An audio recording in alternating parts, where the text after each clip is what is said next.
The Wii sure had video games. In fact, over 1,500 of them. Today, we'll be going through the top 20 best sellers and figuring out which are the best and which are the worst. So grab your Wii remote, get those wrist straps removed, and let's get her ranked.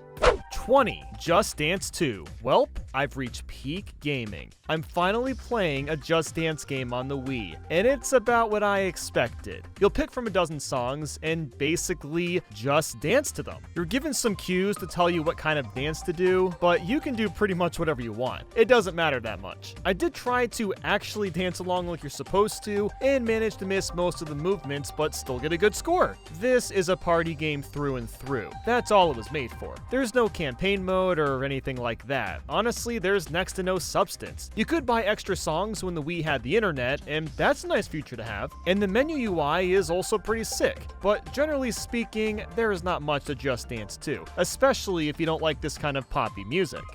19. Just Dance 3. Breaking news! Just Dance 3 had a downloadable Mario song with Mario jamming out. I know, truly a mind-blowing fun fact. This really comes down to preference of songs, because that's what it's all about with the Just Dance games. And you can't tell me Just Dance 2 is better than 3 when 3 has Take On Me, Gonna Make You Sweat, Crazy Little Thing Called Love, Party Rock Anthem, Are You Gonna Go My Way, and I Was Made for Loving You. I actually like way more of these songs than I thought I would. The gameplay is exactly the same, however. It's too bad that they didn't try to integrate more dance moves or just, I don't know, anything else with substance.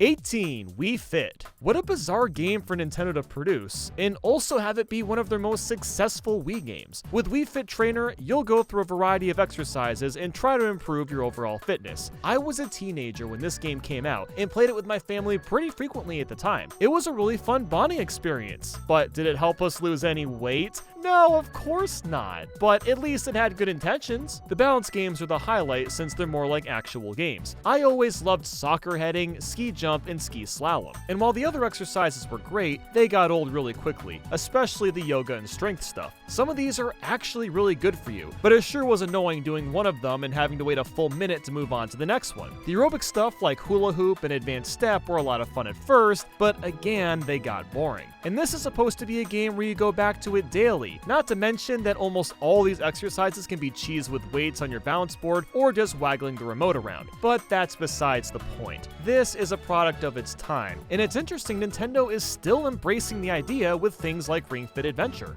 17. Wii Fit Plus. If you liked Wii Fit, it's the exact same game with all the same exercises, but also adds plenty more. There's a few yoga and strength exercises, but the majority of the new content comes from Training Plus. Just about all of these are a blast to play, and while they really don't give you much of a workout, they are a lot more fun to play. Obstacle Course was always awesome since it actually made you feel a bit like Mario. The skateboarding and Segway games were also a great time, and same with island cycling since you could explore such a massive amount of Woohoo Island. And if you already had a bunch of progress made from the first game, you could transfer it to the Plus version pretty easily, which was a really nice quality of life feature.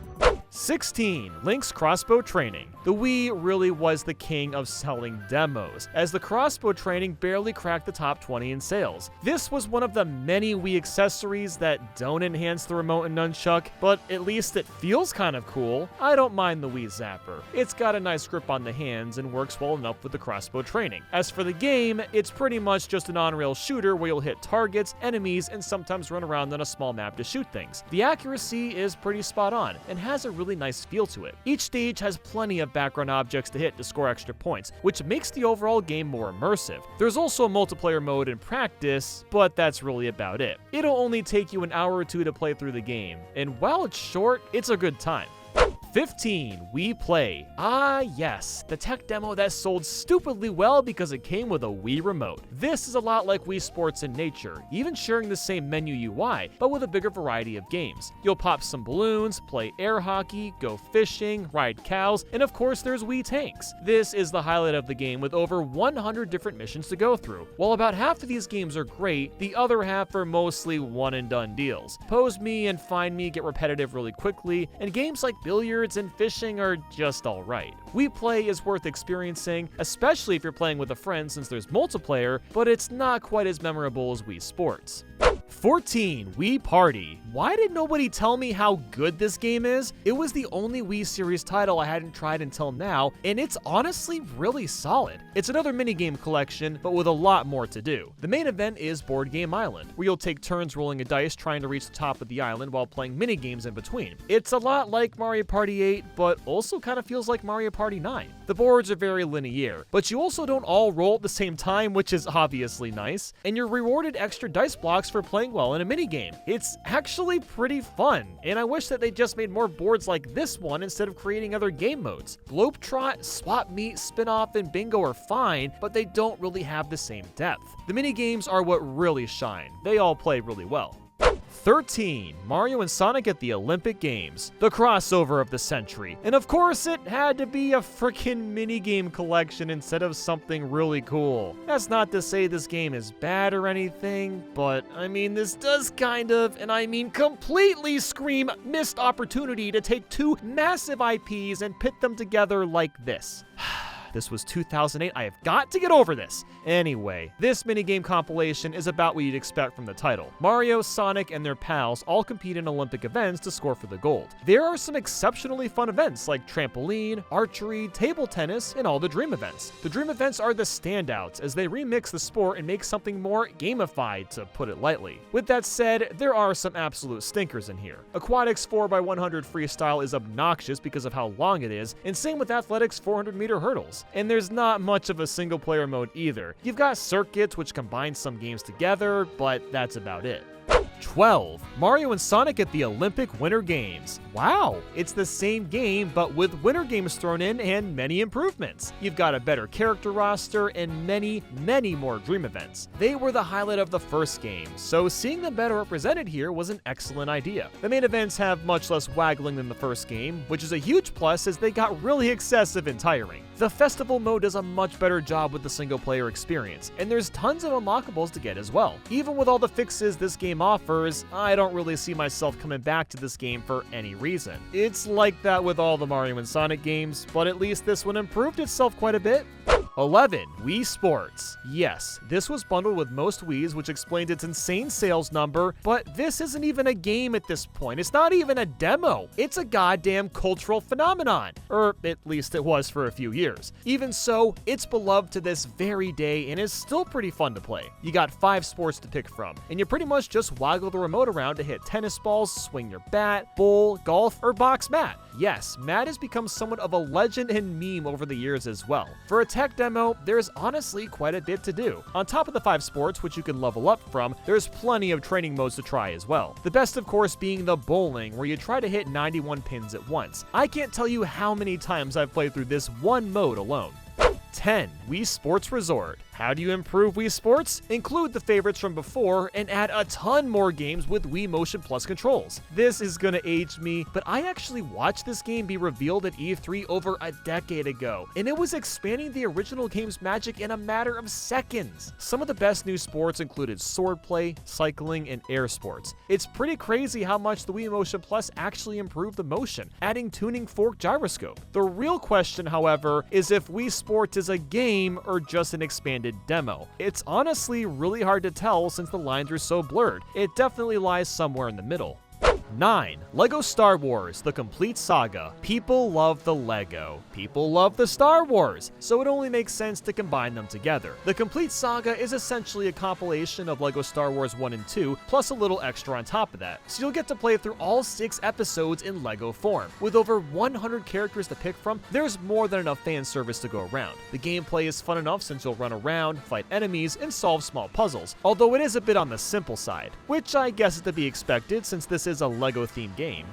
8. Mario Party 8. I'm just gonna say it. This and Mario Party DS were the last good Mario Parties. Super Mario Party isn't that bad, but this one still slaps and one that I actually want to play again and again. The main reason Mario Party 8 is so great really comes down to one board. And you know what it is. Koopa's Tycoon Town. A board where you collect stars by purchasing hotels. The highest bidding price owns the stars in hotels, which creates strategy not seen in most Mario Party games. The other boards are also pretty fun, fun, and same with the minigames. It's one of the rare times where motion controls actually enhance the minigames you're playing since they're fairly basic motions. Also, you can play as a hammer bro, I mean, hello! The candies do enough to spruce up the board gameplay, and there's plenty of extra modes to try out as well.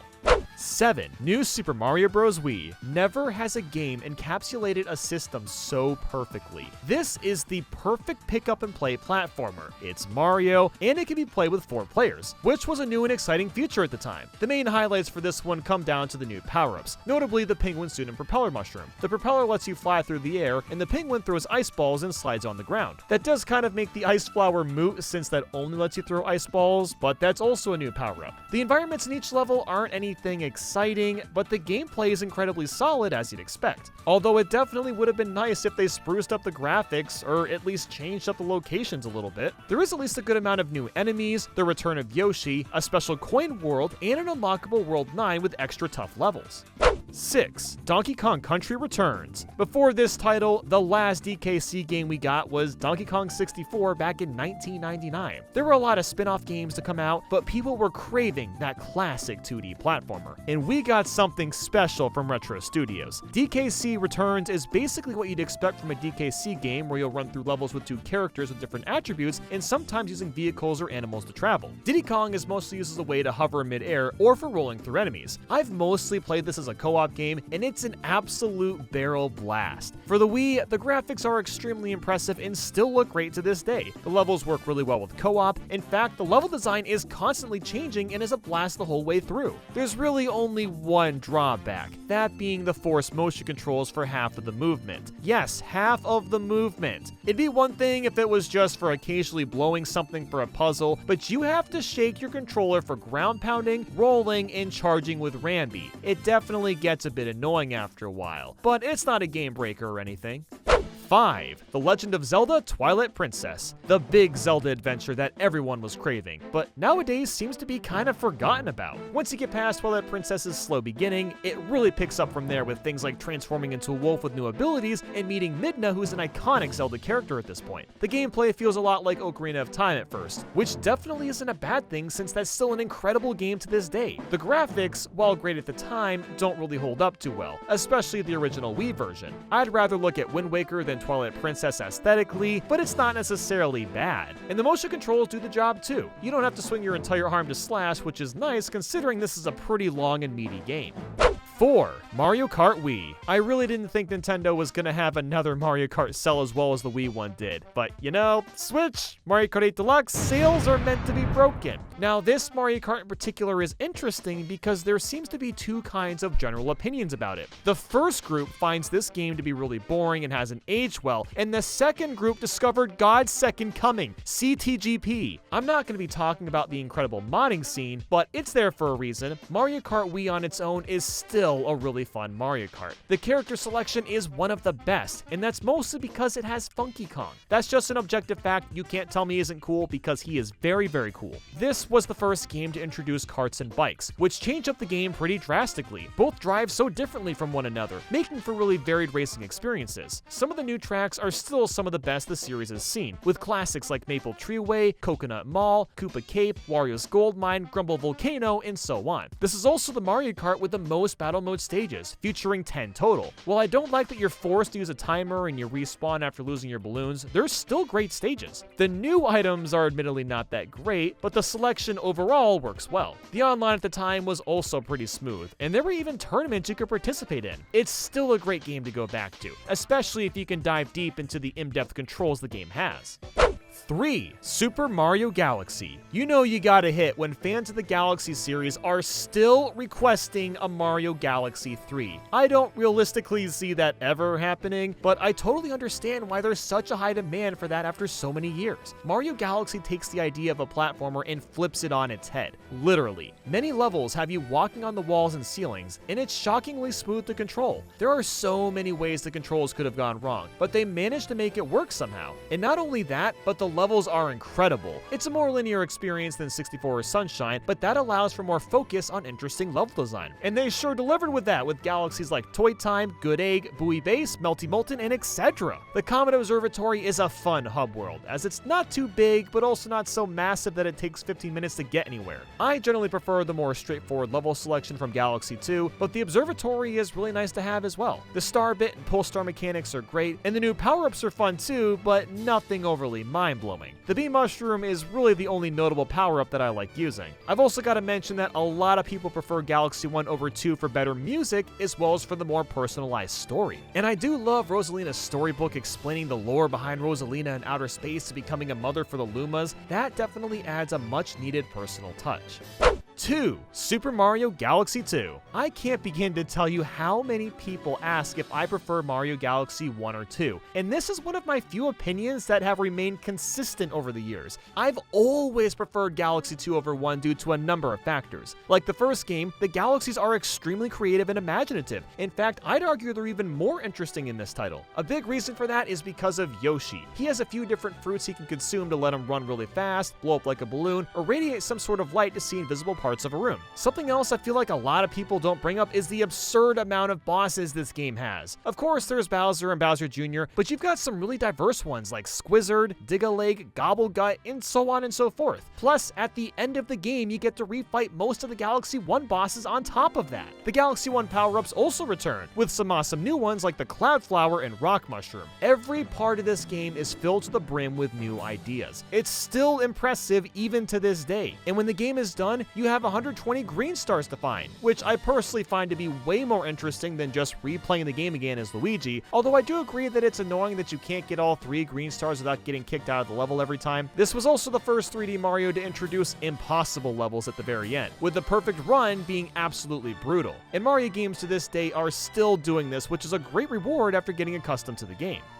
1. Super Smash Bros. Brawl. I get it. Some people don't like this game because it's slow, and the Wi-Fi was horrible, and the graphics may have not aged super well, but in comparison to the best-selling games on this list, there's really no competition. While the Galaxy games are great fun, you play through them once and that's it. With Brawl, there's a near endless amount of replayability. You got 35 characters to play as, or 39 if you count all the Pokemon with Pokemon Trainer, as well as Zelda/Sheik and Samus/Zero-Suit Samus. This was the first Smash to introduce third parties like Snake and Sonic, which completely changed the definition of who can make it into Smash Bros. I mean, getting Snake and Sonic back in the day is the same equivalent as Steve from Minecraft getting into Smash Bros. Ultimate. But then there's the game modes. Where can I possibly begin here? How about Subspace Emissary, a 10 to 15 hour campaign with almost an hour of cutscenes featuring most of the characters teaming up against Taboo. This is a side mode, by the way, a side mode. I don't think I can emphasize that enough. This is just bonus. And then you've got Classic Mode, All-Star, Boss Rush, an entire stage builder which you used to be able to share your stages online with friends, masterpieces, hundreds of trophies, stickers, and CDs to collect. And there are a ton of new stages, and even a nice selection of old ones from Melee. This game is really underappreciated as a single-player experience, and I didn't even bring up the massive achievement wall, coin launcher, hundreds of songs, multiple controller methods with customized button layouts. I could seriously go on and on and on. Not even Ultimate can compete with Brawl's single-player experience.